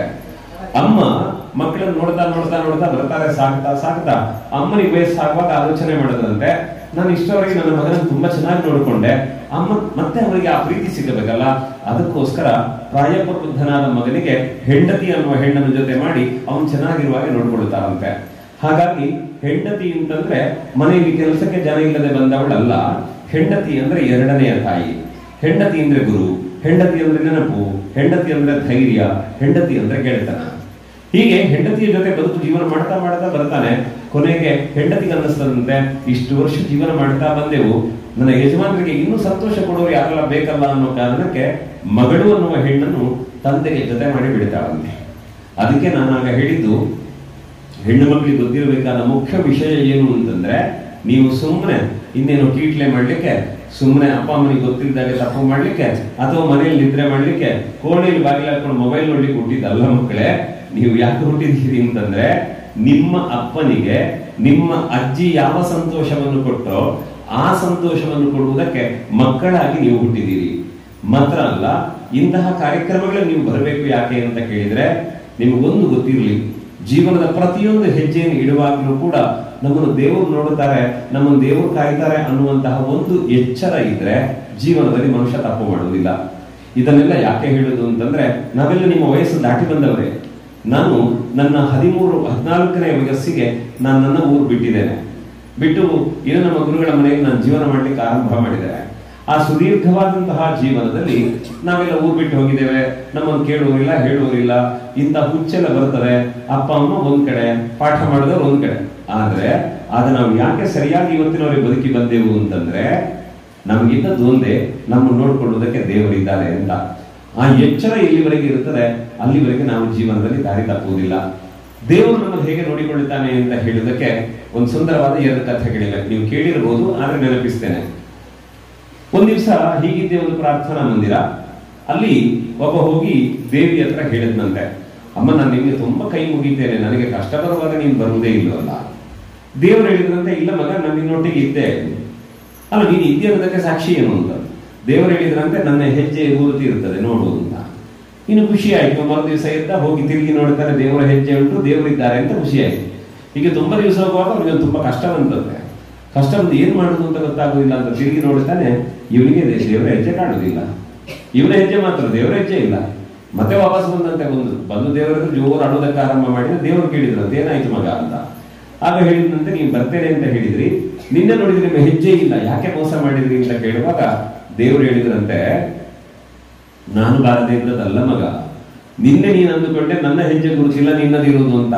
ಅಲ್ಲ, ನಿನ್ನ ಹೆಜ್ಜೆಯ ಗುರುತೇ ಇರ್ಲಿಲ್ಲ, ಅಲ್ಲಿ ಇದ್ದದ್ದು ನನ್ನ ಹೆಜ್ಜೆಯ ಗುರುತು. ನಿನ್ನ ಹೆಜ್ಜೆ ಗುರುತು ಯಾಕಿರ್ಲಿಲ್ಲ ಅಂದ್ರೆ, ನೀನು ಕಷ್ಟದಲ್ಲಿ ಇದ್ದೀಯ ಅನ್ನೋ ಕಾರಣಕ್ಕೆ ನಾನು ಎತ್ಕೊಂಡಿದ್ದೆ ಮಗ ಅಂತ ದೇವರು ಅವ್ರಿಗೆ ಹೇಳಿದ್ರಂತೆ. ಅಂದ್ರೆ ನಮಗೆ ಗೊತ್ತಿಲ್ಲದ ಹಾಗೆ ಕಾಣದ ಕೈಯೊಂದು ನಮ್ಮನ್ನು ಕಾಪಾಡುತ್ತದೆ, ಅದನ್ನು ದೇವರು ಅಂತ ಕರೆದು. ಹಾಗಾಗಿ ದೇವರನ್ನು ನಂಬಬೇಕು ಹೆಜ್ಜೆ ಹೆಜ್ಜೆಗೂ. ನಮ್ಗೆಲ್ಲ ದೇವರಿದ್ದಾರೆ ಅಂತ ಧೈರ್ಯ ಬಂದದ್ದು ಯಾವಾಗ ಗೊತ್ತಾ? ನಮ್ಗೆಲ್ಲ ನಮ್ಮನೇಲಿ ಟಿವಿ ಇರಲಿಲ್ಲ. ನಾವು ಟಿವಿ ನೋಡ್ಲಿಕ್ಕೆ ಆದಿತ್ಯವಾರ ಸಂಜೆ ಚಂದನ ಟಿವಿಯಲ್ಲಿ ಚಾನೆಲ್ ನಲ್ಲಿ ಒಂದು ಫಿಲ್ಮ್ ಬರ್ತಿತ್ತು ಸಾಯಂಕಾಲ. ಅದನ್ನು ನೋಡ್ಲಿಕ್ಕೆ ಅಂತ 3 ಕಿಲೋಮೀಟರ್ ನಡ್ಕೊಂಡು ಬರ್ತಿದ್ದೆವು. ಅದು ಬರ್ಬೇಕಿದ್ರೆ ನಮ್ಮ ಜೊತೆ ಒಂದಿಷ್ಟು ಜನ ಸ್ನೇಹಿತರು, ಅಲ್ಲಿ ಮಡಲ ಸೂಟೆ ಎಲ್ಲ ಕಟ್ಕೊಂಡು ಬರ್ತಿತ್ತು. ನಾವು ಹೋಗ್ಲಿಕ್ಕೆ ಟಾರ್ಚ್ ಇಲ್ಲ. ಹಾಗೆ ಬರ್ಬೇಕಿದ್ರೆ ರಾತ್ರಿ ಏನಾಗ್ತಿತ್ತು, ಇದು 7:30-8 ಗಂಟೆಗೆ ಹೋದ್ರೆ ಮತ್ತೆ ಕಾಡದಾಗಿ ನಡ್ಕೊಂಡು ಹೋಗುದು. ಹೋಗುವಾಗ ಇಬ್ರು ಆ ಕಡೆ ಹೋಗ್ತಾರೆ, ಮತ್ತೊಬ್ರು ಈ ಕಡೆ ಹೋಗ್ತಾರೆ. ಎಲ್ಲ ಹೋಗಿ ಕೊನೆಗೆ ಒಂದು 40 ಕಿಲೋಮೀಟರ್ ನಾವು ಒಬ್ಬರೇ ಹೋಗ್ಬೇಕು, ಕತ್ತಲೆ ಬೇರೆ. ಆವಾಗ ಏನ್ ಮಾಡುದು? ಯಾರನ್ನ ಕರಿಬೇಕು? ಅಪ್ಪ ಅಮ್ಮನನ್ನ ಕರಿಬೇಕು. ಆಗ ದೇವ್ರೆ ದೇವ್ರೆ ದೇವ್ರೆ ಅಂತ ಹೋಗಿ ಮನೆಗೆ ಹೋದ್ಮೇಲೆ ನಮ್ಗನ್ನಿಸಿದ್ದು ನಮ್ಮೊಟ್ಟಿಗೆ ದೇವರಿದ್ದಾರೆ ಅಂತ ಧೈರ್ಯ ಬಂತು. ಹಾಗೆ ಬದುಕಿನಲ್ಲಿ ನೀವು ಯಾವಾಗಾದ್ರೂ ನಿಮ್ಗೆ ಭಯ ಆದರೆ, ಯಾವಾಗಾದ್ರೂ ಸೋತ್ರೆ ದೇವರು ಕಾಪಾಡ್ತಾರೆ ಅಂತ ಯಾವಾಗ ನಿಮ್ಗೆ ಭರವಸೆ ಬರುತ್ತದೆ ಆವಾಗ ನೀವು ಗೆಲ್ಲುತ್ತೀರಿ. ಹಾಗಾಗಿ ನನ್ನ ಮಕ್ಕಳಿಗೆ ಹೇಳುದು, ಪರೀಕ್ಷೆಯಲ್ಲಿ ಮಾರ್ಕ್ ಕಡಿಮೆ ಬಂದ್ರೆ, ಮನೆಯಲ್ಲಿ ಅಪ್ಪ ಬೈದ್ರೆ, ಅಮ್ಮ ಜೋರು ಮಾಡಿದ್ರೆ, ಶಾಲೆಯಲ್ಲಿ ಬಿಟ್ಟು ಬಿದ್ರೆ ಊರು ಬಿಟ್ಟು ಓಡಿ ಹೋಗಬೇಡಿ. ಬಾವಿಗೆ ಹಾರುತ್ತೇನೆ ಅಂತ ಆಲೋಚನೆ ಮಾಡಬೇಡಿ. ರೈಲ್ವೆ ಹಳಿಯ ಪಕ್ಕ ಹುಡುಕಬೇಡಿ. ಏನೂ ಆಗುದಿಲ್ಲ, ಪ್ರಪಂಚ ಪ್ರಳಯ ಆಗುದಿಲ್ಲ. ನಿಮ್ಗೆಲ್ಲ ಹೇಳಲಿಕ್ಕೆ ನಾಚಿಕೆ ಏನಿಲ್ಲ. ನಾವೆಲ್ಲ ಎಷ್ಟು ಪೆಟ್ಟು ತಿಂದೇವೆ ಗೊತ್ತಾ? ನಾವು ತಿಂದ ಪೆಟ್ಟಿಗೆ ಲೆಕ್ಕವೇ ಇಲ್ಲ. ಅವ್ರು ಪೆಟ್ಟು ತಿಂದದಕ್ಕೆ ನಾವು ಇವತ್ತು ಇಲ್ಲಿ ನಿಂತದ್ದು. ಹಾಗಾಗಿ ಜೀವನದಲ್ಲಿ ಪೆಟ್ಟಿಗೊಂದು ಹೆದರಬೇಡಿ, ಮಾರ್ಕಿಗೊಂದು ಭಯಬೇಡ. ಇನ್ನು ದೇವರನ್ನು ನಂಬುವ ಕಥೆ ಬಹುಶಃ ನಿಮ್ಗೆ ಗೊತ್ತಿರ್ಬೋದು. ಇನ್ನೊಂದು ಕಥೆ ಇದೆ, ಅದು ಫೇಸ್ಬುಕ್ ಅಲ್ಲೆಲ್ಲ ಬಂದಿತ್ತು. ಅದೇನು ಅಂತಂದ್ರೆ, ಒಬ್ಬಾಕೆ ತಾಯಿ ಏನ್ ಮಾಡದಂತೆ ಗೊತ್ತಾ? ತನ್ನ ಮಗುವಿಗೊಂದು ಒಳ್ಳೇದಾಗಲಿ ಅಂತ ಹರಕೆ ಹೇಳದಂತೆ. ಹರಕೆ ಹಿಡಿದು ಹೀಗೆ ಒಂದು ನವರಾತ್ರಿ ಒಂದು ದೇವಿಯ ಸೇವೆ ನಡೆಯುತ್ತದೆ. ಅದು ರಾತ್ರಿ ಪೂಜೆ ಆಗುವುದು. ಅಮ್ಮ ಏನ್ ಮಾಡಿದ್ದಾರೆ, ರಾತ್ರಿ 8 ಗಂಟೆಗೆ ಮಗುವನ್ನು ಕರ್ಕೊಂಡು ರೈಲಲ್ಲಿ ಹೋಗಬೇಕು ಅಂತ ರೈಲು ಹತ್ತಿದ್ದಾರೆ. ರೈಲು ಹತ್ತಬೇಕಿದ್ರೆ ಸಾವಿರಾರು ಜನ ರೈಲಿಗೆ ಹೋಗ್ತಾರಲ್ಲ, ಎಲ್ಲ ಹತ್ತಿ ಆಗಿದೆ, ರೈಲು ಹೊರಟಾಗಿದೆ, ರೈಲು ಗಂಟೆ ಹೋಗಿ ಆಗಿದೆ. ಮಗುವನ್ನು ಹುಡುಕಿಕೊಂಡು ಅಮ್ಮ ಬರ್ತಾಳೆ ವಾಪಸ್. ಮಗು ಎಲ್ಲಿದ್ದಾನೆ, ಮಗು ಇಲ್ಲ ಅಂತ ಆಯ್ತು. ಚೈನ್ ಎಳೆದು ರೈಲು ನಿಲ್ಲಿಸ್ತಾರೆ. ಅಮ್ಮ ರೈಲಿಂದ ಇಳಿದು ಟ್ರ್ಯಾಕ್ ಅಲ್ಲಿ ಓಡ್ತಾಳೆ ವಾಪಸ್. ಮಗು ಕರೀತಾ ಓಡ್ತಾಳೆ. ರಾತ್ರಿ ಎಷ್ಟು ದೂರ ಓಡ್ತಾ ಕೊನೆಗೆ ದೇವರ ಹತ್ರ ಹೇಳಿದ್ರಂತೆ, ಅಮ್ಮ ನನ್ನ ಮಗುವಿಗೆ ಒಳ್ಳೇದಾಗಲಿ ಅಂತ ನಿನ್ನ ಹರಕೆ ತೀರಿಸ್ಲಿಕ್ಕೆ ಕರ್ಕೊಂಡು ಹೊರಟವಳು ನಾನು. ನನ್ನ ಮಗು ಸಿಗ್ತಾ ಇಲ್ಲ, ದಯವಿಟ್ಟು ನನ್ನ ಮಗು ಸಿಗುವ ಹಾಗೆ ಮಾಡ್ತೀಯಾ ಅಂತ ದೇವಿಯನ್ನು ಕೇಳೋದಂತೆ. ಮಗು ಸಿಗ್ಲಿಲ್ಲ. ಮತ್ತು ಓಡ್ತಾಳೆ. ಕೊನೆಗೆ ಹೇಳ್ತಾಳೆ, ಅಮ್ಮ ಆ ಮಗು ನನ್ನದಲ್ಲ, ಆ ಮಗು ನಿನ್ನದು ಅಂತಲೇ ತಿಳ್ಕೊ, ನನ್ಗೆ ಆ ಮಗು ಸಿಗುವಾಗ ಮಾಡ್ತೀಯಾ ಅಂತ ಕೇಳ್ತಾಳೆ. ಇಲ್ಲ, ಓಡಿ ಬೆಳಗಾಗುವಾಗ ಓಡಿದ್ರೆ ಬೆಳಗಿನ ಜಾವ ಆಗಬೇಕಿದ್ರೆ ಒಂದು ಕಂಪದ ಬುಡದಲ್ಲಿ ಮಗು ಸುಮ್ಮನೆ ಕೂತಿತ್ತಂತೆ. ಅಮ್ಮ ಹೋಗಿ ಆ ಮಗುವಿನ ಹತ್ರ ಹೋದ್ರೆ ಮಗು ಕೇಳ್ತದೆ, ಅಮ್ಮ ರಾತ್ರಿ ಬೆಳಗಿನ ತನಕ ನನ್ನೊಟ್ಟಿಗೆ ಇದೆಯಲ್ಲ, 10 ನಿಮಿಷ ನೀನು ದೂರ ಹೋದೆ ಅಂತ. ಅಂದ್ರೆ ಹೆತ್ತ ತಾಯಿಯಿಂದ ಮಗು ದೂರವಾದಾಗ ನಂಬಿದ ದೇವರು ಹೆತ್ತ ತಾಯಿಯ ರೂಪದಲ್ಲಿ ಆ ಮಗುವನ್ನು ನೋಡಿಕೊಳ್ಳುತ್ತಾರೆ ಅಂತ ಅರ್ಥ. ಹಾಗಾಗಿ ನಿಮ್ಮನ್ನೆಲ್ಲ ಇಲ್ಲಿ ಭಜನೆಗೆ ಬನ್ನಿ, ನೀವು ಭಜನೆ ಮಾಡಿ ಮಕ್ಕಳೇ, ಹಾಗೆ ಹೀಗೆ ಅಂತ ಇದನ್ನೆಲ್ಲ ಯಾಕೆ ಹೇಳುದು ಅಂದ್ರೆ ಮಕ್ಕಳೇ, ನಾಳೆ ನೀವು ಬೆಳೆದು ದೊಡ್ಡವರಾದಾಗ ಮತ್ತೆ ನಿಮ್ಮ ಅಪ್ಪ ಅಮ್ಮನನ್ನು ಬಿಟ್ಟು ನೀವು ದೂರ ಹೋಗ್ಬೇಕು. ಹುಡುಗರಾದ್ರೆ ಅಪ್ಪ ಅಮ್ಮನ ಬಿಟ್ಟು ಇನ್ನೆಲ್ಲೋ ಕೆಲಸಕ್ಕೆ ಹೋಗ್ತೀರಿ, ಇನ್ನೆಲ್ಲೋ ಜೀವನ ಮಾಡ್ತೀರಿ ನೀವು. ಆವಾಗ ನಿಮ್ಮನ್ನು ಕಾಪಾಡುವುದಕ್ಕೊಬ್ಬಳು ಬೇಕಲ್ಲ, ಅದಕ್ಕೋಸ್ಕರ ಅವಳಿದ್ದಾಳೆ ಅಂತ ತೋರಿಸ್ಲಿಕ್ಕೆ ನಿಮ್ಮಲ್ಲಿ ಭಜನೆಗೆ ಕರೆದವರು. ಹಾಗಾಗಿ ಜೀವನದಲ್ಲಿ ಯಾವತ್ತೂ ದೇವರನ್ನು ಮರೆಯಬೇಡಿ. ಇನ್ನೊಂದು ನಮ್ಮಲ್ಲಿ ದೊಡ್ಡ ಅಭ್ಯಾಸ ಶುರುವಾದ್ದು, ಮಕ್ಕಳಿಗೆ ಅಪ್ಪ ಅಮ್ಮನಿಗೆಲ್ಲ ತಮಾಷೆ ಮಾಡುವವರಿಗೆ ಮಕ್ಕಳು ಬಂದ್ಬಿಟ್ಟಿದ್ದಾರೆ. ಅಪ್ಪ ಅಮ್ಮನಿಗೆ ನಮಸ್ಕಾರ ಮಾಡಿ ನಮ್ಮ ಮಕ್ಕಳಿಗೆ ಗೊತ್ತಿಲ್ಲದ ಪರಿಸ್ಥಿತಿ. ಬಹುಶಃ ಇಲ್ಲಿ ಭಜನೆಗೆ ಬಂದಿರುವ ಮಕ್ಕಳಿಗೆ ಗೊತ್ತಿರಬಹುದೇನೋ. ಆದ್ರೆ ನೆನಪಿರ್ಲಿ, ಇವತ್ತು ನಾವು ನಮ್ಮ ಮಕ್ಕಳಿಗೆ ಭಜನೆ ಹೇಳಿಕೊಟ್ಟು ಮಗಳು ನಮ್ಗೆ ನಮಸ್ಕಾರ ಮಾಡಬೇಕು, ನಮ್ಗೆ ಮರ್ಯಾದೆ ಕೊಡಬೇಕು ಅಂತ ಯೋಚನೆ ಮಾಡುವ ನಾವು ಇಲ್ಲಿ ದೊಡ್ಡವರಿದ್ದೇವಲ್ಲ, ನಾವು ನಮ್ಮ ಅಪ್ಪ ಅಮ್ಮನಿಗೆ ಎಷ್ಟು ನಮಸ್ಕಾರ ಮಾಡಿದ್ದೇವೆ ಅಂತ ಒಮ್ಮೆ ನಮ್ಮನ್ನು ನಾವೇ ಪ್ರಶ್ನೆ ಮಾಡಬೇಕು. ಒಂದನೇದು. ಇನ್ನು ನಮ್ಮ ಮಕ್ಕಳಿಗೆ ಓದು ಓದು ಓದು ನೋಡು, ಅವರಿಗೆ ಅಷ್ಟು ಮಾರ್ಕ್ ಬಂತು, ಇವರಿಗೆ ಇಷ್ಟು ಮಾರ್ಕ್ ಬಂತು, ನೀನು ಓದು ಓದು ಅಂತ ಹೇಳುವ ದೊಡ್ಡವರು, ನಾವು ಶಾಲೆಗೆ ಹೋಗುವಾಗ ನಮ್ಮ ಪ್ರಗತಿ ಪತ್ರದಲ್ಲಿ ಎಷ್ಟು ಕೆಂಪುಗೆರೆ ಇತ್ತು ಅಂತ ಒಮ್ಮೆ ನೆನಪು ಮಾಡಿಕೊಂಡ್ರೆ ಆಗ ಗೊತ್ತಾಗ್ತದೆ ತೀರ ಒತ್ತಾಯ ಮಾಡಿದ್ರೆ ಏನಾಗ್ತದೆ ಅಂತ. ಹಾಗಾಗಿ ಹೇಳುವುದು ತಪ್ಪಲ್ಲ. ನಮ್ಗೆ ಕೆಂಪುಗೆರೆ 6ರಲ್ಲಿ 6 ಇದ್ರೂ ಚಿಂತಿಲ್ಲ, ನಮ್ಮ ಮಕ್ಕಳು ಹಾಳಾಗಬಾರದು ಅಂತ ನಾವು ಬಯಸುವುದು ತಪ್ಪಲ್ಲ. ಹಾಗೆ ಜೀವನದಲ್ಲಿ ನಾವು ನಮ್ಮ ಮಕ್ಕಳು ಕಷ್ಟಪಡಬಾರದು ಅಂತ ಬಯಸುವುದು ಅಪರಾಧ ಅಲ್ಲ, ಆದ್ರೆ ನಾವು ಪಟ್ಟ ಕಷ್ಟವನ್ನು ಮಕ್ಕಳಿಗೆ ಹೇಳದಿರುವುದು ಅಪರಾಧ ಆಗ್ತದೆ. ಹಾಗಾಗಿ ಹೇಳಬೇಕು, ಬದುಕಿನ ಕಷ್ಟದ ಕಥೆಗಳನ್ನು ಹೇಳಬೇಕು. ನಾನು ಅದಕ್ಕೆ ತುಂಬಾ ಧಾರ್ಮಿಕ ಕಾರ್ಯಕ್ರಮಗಳನ್ನು ಹೇಳ್ತೇನೆ. ಮಕ್ಕಳಿಗೆ ರಜೆ ಸಿಕ್ಕಿದಾಗ ದೇವಸ್ಥಾನಕ್ಕೆ, ಮಠ ಮಂದಿರಗಳಿಗೆ, ಭಜನೆಗೆಲ್ಲ ಕರ್ಕೊಂಡೋಗಿ ಅದರ ಜೊತೆಗೆ ಸಾಧ್ಯ ಆದ್ರೆ ಪಕ್ಕದಲ್ಲಿ ಅನಾಥಾಶ್ರಮ ಇದ್ರೆ, ವೃದ್ಧಾಶ್ರಮ ಇದ್ರೆ ಅಥವಾ ಯಾವುದೋ ಜೋಪುಡಿಯಲ್ಲಿ ಯಾರು ಜೀವನ ಮಾಡುತ್ತಾ ಇದ್ರೆ ಮಕ್ಕಳನ್ನ ಅಲ್ಲಿ ಕೂಡ ಒಂದು ರೌಂಡ್ ಕರ್ಕೊಂಡು ಹೋಗಿ ಅಂತ. ಯಾಕೆಂದ್ರೆ ಮಕ್ಕಳಿಗೆ ಗೊತ್ತಾಗಬೇಕು ಅವರಿಗಿಂತ ನಾವು ಸುಖದಲ್ಲಿದ್ದೇವೆ ಅಂತ. ಅಲ್ಲ, ನಮ್ಮಲ್ಲಿ ಇದ್ದದ್ದು ನೀನು ಯಾರೋ ಕಷ್ಟದವರಿಗೆ ಕೊಡಬೇಕು ಅಂತ ಮಕ್ಕಳಿಗೆ ಅರ್ಥ ಆಗಬೇಕು. ಬಹುಶಃ ನಾವು ಇವತ್ತೇನು ಮಾಡಿದ್ದೇವೆ ಅಂದ್ರೆ, ನಾನು ತುಂಬಾ ಜನಕ್ಕೆ ಹೇಳಿದ್ದೇನೆ, ನೀವು ಯಾರಾದ್ರೂ ಭಿಕ್ಷುಕರು ಸಿಕ್ಕಿದ್ರೆ ₹1 ಕಾಯಿನ್ ಬಿಸಾಡಬೇಡಿ, ಅವರಿಗೆ ಬಿಸಾಡಬೇಡಿ. ₹1 ಬಿಸಾಡುವುದಲ್ಲ, ಕೊಡ್ಲಿಕ್ಕೆ ನಮ್ಮದ್ರಲ್ಲಿ ₹1 ಆದ್ರೆ ಅದನ್ನು ಪ್ರೀತಿಯಿಂದ ಕೊಡುವ, ಬಿಸಾಡುವುದು ಬೇಡ. ಅಲ್ಲ, ಇವತ್ತು ಜನ ಹೇಗಾಗಿದ್ದಾರೆ ಅಂದ್ರೆ ತೀರ್ಥ ಕೊಡುವ ಭಟ್ರ ತಟ್ಟೆಗೆ ದಕ್ಷಿಣೆ ಹೇಗೆ ಹಾಕಬೇಕು ಅಂತ ಗೊತ್ತಿಲ್ಲ. ಭಟ್ರ ತಟ್ಟೆಗೆ ದುಡ್ಡು ಬಿಸಾಡುವವರಿದ್ದಾರೆ, ಅದು ಗೊತ್ತಾ ನಿಮಗೆ? ಯಾವಾಗ ನಾವು ತಿದ್ದಿ ಕೊಡುವುದು? ತೀರ್ಥ ಕೊಡುವಾಗ ಇನ್ ಕೆಲವರಿಗೂ ಪಂಚಾಮೃತ ಕೊಟ್ರೆ ಚೂರು ಕುಡಿದು ಅದನ್ನು ಕೆಳಗೆ ಚೆಲ್ಲುವುದು. ತೀರ್ಥವನ್ನು ಯಾವತ್ತೂ ಕೆಳಗೆ ಚೆಲ್ಲಬಾರದು. ಯಾಕೆ ಗೊತ್ತಾ? ಸಂಸ್ಕೃತ ಭಾಷೆಯಲ್ಲಿ ಒಂದು ವಾಕ್ಯ ಉಂಟು, ಪರಮಾಣು ಸಮಂ ತೀರ್ಥಂ ಯಶ್ಚ ಭೂಮೋ ವಿನಿಕ್ಷಿಪೇತ್ ಬ್ರಹ್ಮಹಸ್ಯ ಸಮಂತಸ್ಯ ಪಾಪಮಾಧುರ್ ಮನೀಷಿಣಃ ಅಂತ. ಈ ಪಂಚಾಮೃತ ಹಾಕಿದ್ರೆ ಅದು ಜೇನುತುಪ್ಪ ಇರ್ತದಂತೆ, ತಲೆಗೆ ತಾಗಿದ್ರೆ ಕೂದಲು ಬೆಳ್ಳಗಾಗ್ತದಂತೆ. ಇವರೆಲ್ಲ ಜೀವನ ಪೂರ್ತಿ ತಲೆ ಕಪ್ಪು ಮಾಡ್ಕೊಂಡೇ ಇರ್ತಾರೆ ಸುಮ್ಮನೆ. ಇಂಥದ್ದೆಲ್ಲ ಅತಿರೇಕ ಎಲ್ಲ ಮಾಡಬಾರದು ನಾವು. ದೇವರ ತೀರ್ಥಕ್ಕೆ ಅದರದ್ದೇ ಆದ ಮೌಲ್ಯ ಇದೆ. ಹಾಗಾಗಿ ತೀರ್ಥವನ್ನು ಕುಡಿದ ಮೇಲೆ ತಲೆಗೊತ್ತಿ ಕೊಡುತ್ತಾರೆ ಹೊರತು, ಸಾಧ್ಯವೇ ಇಲ್ಲ ಅಂದ್ರೆ ಕೈಯಲ್ಲಿ ಬಟ್ಟೆ ಆಗಿ ಇಟ್ಕೊಳ್ಳಿ ಹೊರತು ನೆಲಕ್ಕೆ ಚೆಲ್ಲಬೇಡಿ ತೀರ್ಥವನ್ನು. ಆ ವಿಷಯ ಬಂದದ್ದು ಯಾಕೆ ಅಂದ್ರೆ, ಕೊಡುವ ಗುಣ ನಮ್ಮಲ್ಲಿರಬೇಕು ಅಂತ. ಕೊಡುವ ಅಂತ ಅದರ ಹಿಂದೆ ಪ್ರೀತಿ ಇರಬೇಕು. ಬಹುಶಃ ಕಾಪುವಿನ ಬ್ರಹ್ಮಕಲಶದ ಕಥೆ ಕೇಳಿದ್ದೀರಿ ನೀವು. ಬ್ರಹ್ಮಕಲಶ ಮುಗಿದು ಒಂದು ದಿವಸ ಓರ್ ಬಿಸಿಲು ಮಧ್ಯಾಹ್ನ ನೋಡುತ್ತೇನೆ, ಒಂದು ಕಂಬದ ಬುಡದಲ್ಲಿ ಒಬ್ಬಳು ಮುದುಕಿ ಪಾಪ ಬೇಡ್ತಾರ. ಅವರು ಅವ್ರಿಗೆ ಏನೂ ಕೂಡುದಿಲ್ಲ, ಅವರಿಗೆ ಬಾಯಾರಿಕೆ ಆಗ್ತದೆ, ಕುಡಿಲಿಕ್ಕೆ ನೀರಿಲ್ಲ, ರಸ್ತೆ ಬದಿ ನೀರಿರ್ಲಿಲ್ಲ, ಬಾಟ್ಲಿ ದುಡ್ಡು ಕೊಟ್ಟು ತಗೊಳ್ಳಿಕ್ಕೆ ಅವ್ರ ಹತ್ರ ದುಡ್ಡಿಲ್ಲ. ಈಗ ನೋಡುತ್ತೇನೆ ಯಾರೋ ಬಡವರ ಮನೆಯ ಹೆಣ್ಮಕ್ಳು ಅಂತ ಕಾಣುತ್ತದೆ. ಪಾಪ ತಂದ ಫ್ಲಾಸ್ಕಿನ ನೀರು ತೆಗೆದು ಅವ್ರಿಗೆ ಸ್ವಲ್ಪ ಕುಡಿಲಿಕ್ಕೆ ಕೊಟ್ರು. ಅವ್ರು ಫ್ಲಾಸ್ಕ್ ಇಟ್ಕೊಂಡು ಹೋಗ್ಬೇಕಲ್ಲ. ನಾನು ನೋಡುತ್ತಾ ಇದ್ರೆ ಆ ಹೆಣ್ಮಕ್ಳು ಅವ್ರಿಗೆ ನೀರು ಕುಡಿಲಿಕ್ಕೆ ಕೊಟ್ಟು ಫ್ಲಾಸ್ಕ್ ಇಟ್ಕೊಂಡು ಹೊರಟ್ರು. ಹೋಗಿ ಅಜ್ಜಿ ಹತ್ರ ನೀರು ಬೇಕಾ ಕೇಳಿದ್ರೆ ಹಾ ಅಂತಾರೆ. ಅವ್ರಿಗೆ ನೀರು ಬೇಕು ಅಂತ ಕೇಳುವ ತಾಕತ್ತು ಇಲ್ಲ. ಅಲ್ಲೇ ಹೋಗಿ 2 ಬಾಟ್ಲಿ ನೀರು ತಗೊಂಡು ಬಂದು ಅದರ ಮುಚ್ಚಳ ತೆಗೆದು ಸಡ್ಲಾಗಿ ಮುಚ್ಚಳ ಇಟ್ಟು ಅವರ ಕೈ ಕೊಟ್ಟು ಬಂದೆ. ಯಾಕೆ ಅಂದ್ರೆ ಅವರಿಗೆ ಮುಚ್ಚಳ ತೆಗಿಲಿಕ್ಕೂ ತಾಕತ್ತಿಲ್ಲ. ಇದನ್ನು ಯಾಕೆ ನಿಮ್ಮ ಮುಂದೆ ಹೇಳ್ತಾ ಇದ್ದೇನೆ ಅಂದ್ರೆ, ಮಕ್ಕಳೇ, ಜೀವನದಲ್ಲಿ ಯಾರು ತುಂಬಾ ಸೋತಿರ್ತಾರೆ ಅವರಿಗೆ ನಾವು ಆಶ್ರಯ ಕೊಟ್ಟಾಗ, ಅವರಿಗೆ ನಾವು ಪ್ರೀತಿ ತೋರಿಸಿದಾಗ ಅವರು ನಮ್ಗೆ ಆಶೀರ್ವಾದ ಮಾಡ್ತಾರೆ, ಮಗ ದೇವರು ಒಳ್ಳೇದು ಮಾಡ್ಲಿ ಅಂತ. ಅದರ ಸುಖ ಇರ್ತದೆ. ಇದನ್ನ ನಿಮ್ಮ ಮುಂದೆ ಹೇಳಿಕ್ಕೆ ಇನ್ನೊಂದು ಕಥೆ ಇದೆ. ನಾನೊಮ್ಮೆ ಬಾರ್ಪುರ್ನಿಂದ ಈ ಕಡೆ ಬರಬೇಕಿದ್ರೆ ಒಬ್ಬರು ಅಜ್ಜಿ ರಸ್ತೆ ಬದಿ ನಿಂತಿದ್ದಾರೆ. ಇದ್ದದಕ್ಕೆಲ್ಲ ಕೈ ಹಿಡಿತಾರೆ. ಅವರು ಕಾರ್ ಹೋಯ್ತು, ರಿಕ್ಷಾ ಹೋಯ್ತು, ಎಲ್ಲ ಕೈ ಹಿಡಿತಿದ್ರು. ನಾನು ಬೈಕ್ ಬಂತು, ಅವರು ಅದಕ್ಕೂ ಕೈ ಹಿಡಿದ್ರು. ಏನ್ ಮಾಡ್ಬೇಕು? ನಾನು ಅಜ್ಜಿ ನೋಡಿ ಬೈಕ್ ನಿಲ್ಲಿಸಿದೆ. ಬೈಕ್ ನಿಲ್ಲಿಸಬೇಕಿದ್ರೆ ಪಾಪ ಅಜ್ಜಿ ನನ್ನನ್ನು ಹಿಡ್ಕೊಂಡು ಬೈಕ್ ಹಿಡ್ಕೊಂಡು ಅವ್ರ ಚೀಲ ಹಿಡ್ಕೊಂಡು ಬೈಕ್ ಹತ್ತಿದ್ರು. ಕೂಸ್ಕೊಂಡೆ ನಾನು. ನನಗೇನು ಮರ್ಯಾದೆ ಕಡಿಮೆ ಆಗುದಿಲ್ಲ ಬಿಡಿ. ಯಾರಾದ್ರೆ ನಮ್ಗೇನಂತೆ, ನಮ್ಮ ಅಜ್ಜಿಯನ್ನು ಹೇಗೂ ಕರ್ಕೊಂಡು ಹೋಗೋ ಭಾಗ್ಯ ದೇವರು ಕೊಡ್ಲಿಲ್ಲ ನಮ್ಗೆ. ಅಜ್ಜಿನ ಕೂರಿಸ್ಕೊಂಡೆ. ಅಜ್ಜಿ ಕೂತ್ಕೊಳ್ಬೇಕಿದ್ರೆ ಒಬ್ಬ ಟೆಂಪೋದವ್ರು ಬಂದವ್ರು ಹೇಳಿದ್ರು, ಏನ್ ಸಾಯ್ತೀರಾ ನೀವು, ಅಧಿಕ ಪ್ರಸಂಗ ಯಾಕೆ ಅಂತ. ನನಗೆ ಅಣ್ಣ ನೀವು ಹೋಗಿ ಅಂತಂದ್ರೆ, ನೀವು ಮಾತಾಡ್ಬೇಡಿ ಹೋಗಿ ಅಂತ. ಅಜ್ಜಿನ ಕರ್ಕೊಂಡು ಬಂದ್ರೆ ನಿಧಾನಕ್ಕೆ ಬಂದೆ. ಅಜ್ಜಿ ಎಲ್ಲಿ ಬಿಡ್ಬೇಕು ಅಂತ ಕೇಳಿದ್ರೆ, ಇಲ್ಲ ಮಗ ಅಲ್ಲೊಂದು ಮೋರಿ ಉಂಟು, ಮೋರಿ ದಾಟಿ ತಕ್ಷಣ ಬಿಡು ಅಂದ್ರು. ಹೋಗಿ ಮೋರಿ ದಾಟಿ ಇಲ್ಲೇ ಅಂತ ಹೇಳಿದ್ರು, ನಿಲ್ಲಿಸಿದೆ. ಅಜ್ಜಿ ಏನ್ ಮಾಡಿದ್ರು ಗೊತ್ತಾ? ಇಳಿದ್ಮೇಲೆ ಪಾಪ ನನ್ನ ಕೈ ಇಟ್ಕೊಂಡು, ಮಗ ನಾನು ಎಲ್ಲ ಬಿಟ್ಟು ಹೋದ್ರು ಮಗ, ನೀನು ಕರ್ಕೊಂಡು ಬಂದಿಯಲ್ಲ, ದೇವ್ರಿಗೆ ನಾನು ಒಳ್ಳೇದು ಮಾಡ್ಲಿ ಅಂದ್ರು. ಇವತ್ತಿಗೂ ಕೂಡ ಆವತ್ತು ಬೈಕಲ್ಲಿ ತಿರುಗುತ್ತಾ ಇದ್ದ ನಾನು ಇವತ್ತು ಕಾರಲ್ಲಿ ಅದುವೇ ಸೇತುವೆ ಪಾಸ್ ಆಗುವಾಗ ನನಗೆ ಅಜ್ಜಿ ನೆನಪಾಗ್ತಾರೆ. ಯಾಕೆ ಅಂದ್ರೆ ಪ್ರತಿಯೊಬ್ಬರ ಆಶೀರ್ವಾದಕ್ಕೂ ಬೆಲೆ ಉಂಟು, ಪ್ರತಿಯೊಬ್ಬರ ಪ್ರೀತಿಗೊಂದು ಬೆಲೆ ಇದೆ, ಹಿರಿಯರು ತೋರಿಸುವ ಪ್ರೀತಿಗೆ ಮೌಲ್ಯ ಇದೆ. ಹಾಗಾಗಿ ನಾವು ಸಾಧ್ಯ ಆದಷ್ಟು ಇನ್ನೊಬ್ಬರಿಗೆ ಉಪಕಾರ ಮಾಡುವ, ಸಾಧ್ಯ ಆದಷ್ಟು ಒಳ್ಳೆತನವನ್ನು ಗೌರವಿಸಿಕೊಳ್ಳುವ.